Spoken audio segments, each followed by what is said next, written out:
নমস্কার।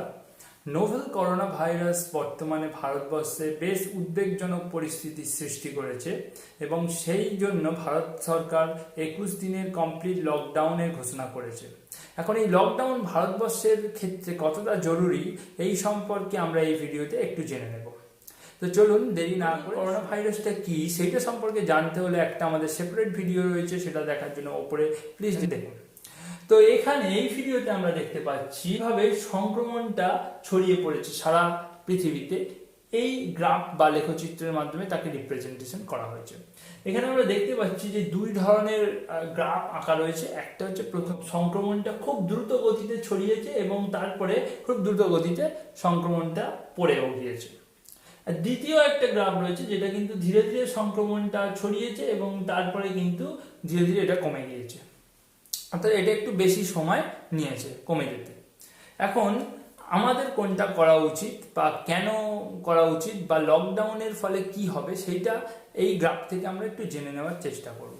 যদি আমরা ইতালির কথা ধরি, দেখা যাচ্ছে যে এদের ক্ষেত্রে সংক্রমণটা খুব দ্রুত গতিতে ছড়িয়ে পড়েছে এবং এই সঙ্গে সঙ্গে ইরান, স্পেন, ইউকে বা ইউএসএ তেও এই মুহূর্তে বেশ খুব খারাপ অবস্থা।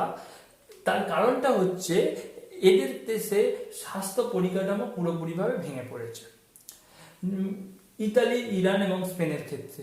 এবং ইউকে বা ইউএসএ তে কিছুদিনের মধ্যে, আগামী কিছুদিনের মধ্যেই কিন্তু স্বাস্থ্য পরিকাঠামোটা হয়তো ভেঙে পড়বে।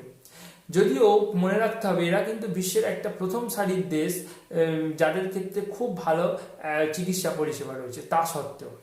তার কারণ এই গ্রাফের সব থেকে ইম্পর্টেন্ট অংশ এই লেখচিত্রে, সেটা হলো এই লাইনটা, সেটা হলো হসপিটাল বেডস।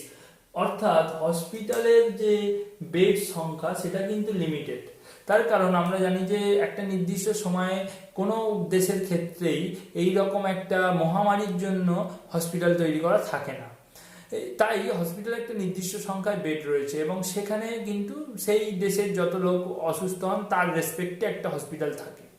এখন এই সমস্ত ক্ষেত্রে যেখানে মহামারী আকার ধারণ করেছে সেই সমস্ত ক্ষেত্রে হঠাৎ করে রোগীর সংখ্যা বেড়ে যেতে শুরু করে।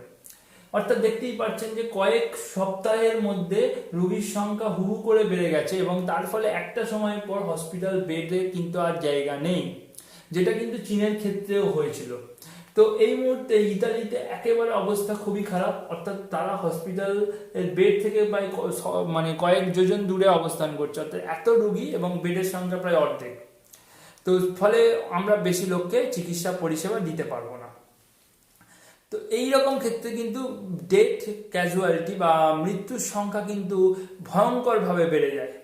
যেহেতু এই রকম কার্ভ এই জন্যে অত্যন্ত ক্ষতিকারক আমাদের পক্ষে, আমরা কিন্তু এইরকম কার্ভ বা এইরকম গ্রাফে যেতে চাইছি না।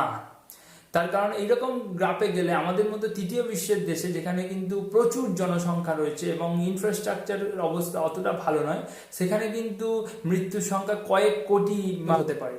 তো এবং সেটা কিন্তু মেনে নেওয়া খুবই কঠিন ব্যাপার।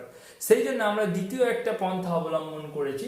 সেটা করে চীন খুব ভালো এফেক্ট পেয়েছিল শেষের দিকে। যদিও চীন প্রথম দিকে লকডাউন করার সুযোগ পায়নি, কিন্তু লকডাউন করার পর থেকে চীন কিন্তু দারুণ এফেক্ট দেখিয়েছে। তো সেই কারণে আমরাও লকডাউনের পথে হেঁটেছি এবং লকডাউন করলে যেটা হবে সেটা হলো যে দ্বিতীয় গ্রাফটা।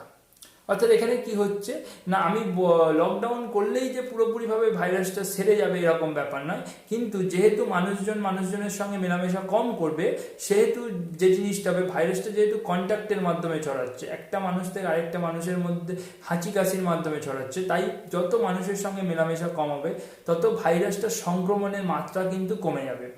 এবং কমে গেলে কি হবে, কম কম পেশেন্ট একই সময়ে আক্রান্ত হবে এবং ধীরে ধীরে আক্রান্ত হয়তো হবে, কয়েক হাজার মানুষ হয়তো আক্রান্ত হবে শেষ পর্যন্ত, কিন্তু সেটা ধীরে ধীরে, অর্থাৎ অনেকটা সময় ধরে লেন্দি একটা প্রসেসের মাধ্যমে কুইক টাইমে যদি আক্রান্ত হয়ে যায় তাহলে কি হবে, একটা সংকট তৈরি হবে, আমরা চিকিৎসা পরিষেবা দিয়ে পারবো না। সেই জিনিসটাকে অ্যাভয়েড করার জন্য লকডাউন করে আমরা কি করছি না, সংক্রমণের রেটটাকে কমিয়ে দিচ্ছি। অর্থাৎ সংক্রমণটা যদিও চলে সেটা কিন্তু একটা দীর্ঘস্থায়ীভাবে চলবে এবং সেইটা কিন্তু কখনোই এই হসপিটাল ক্যাপাসিটি বা আমাদের যে মেডিকেল যে ফেসিলিটিগুলো রয়েছে তার উপরে উঠবে না।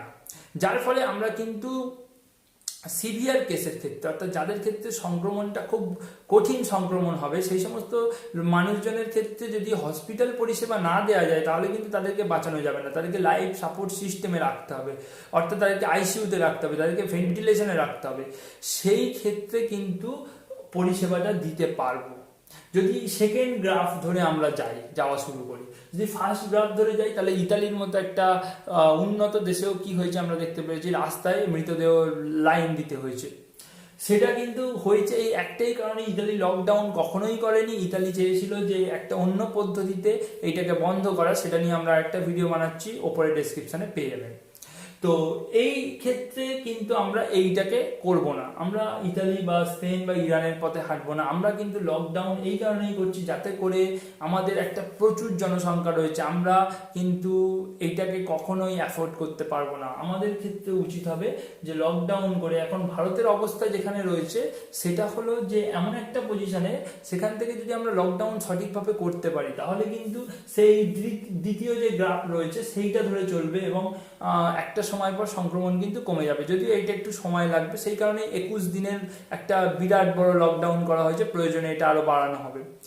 দেখে আপনারা কতটা বেশি বাইরে বেরোচ্ছেন বা বেরোচ্ছেন না তার উপরে ডিপেন্ড করে। যদি না সব লোক বাইরে বেরোতে শুরু করে তাহলে কিন্তু ভারতের পক্ষে আবার সেই 1 নম্বর গ্রাফে ফিরে যাবে এবং সেখানে মেডিকেল পরিষেবা ভেঙে পড়বে, স্বাস্থ্য পরিষেবা পুরোপুরিভাবে ভেঙে পড়বে এবং মৃত্যু মিছিল চলবে এবং সেটা কিন্তু কয়েক কোটিতে পৌঁছাতে পারে। তাই লকডাউন খুবই ইম্পর্টেন্ট ব্যাপার এবং এর ফলে আমরা কিন্তু উল্লেখযোগ্যভাবে মৃত মানুষের সংখ্যা কমাতে পারবো, উল্লেখযোগ্যভাবে আমরা কিন্তু কমাতে পারবো ইনফেক্টেড লোকের সংখ্যা। তাই লকডাউন করুন, বাড়িতে থাকুন, সুস্থ থাকুন এবং সকলকে ভালো রাখুন। ধন্যবাদ।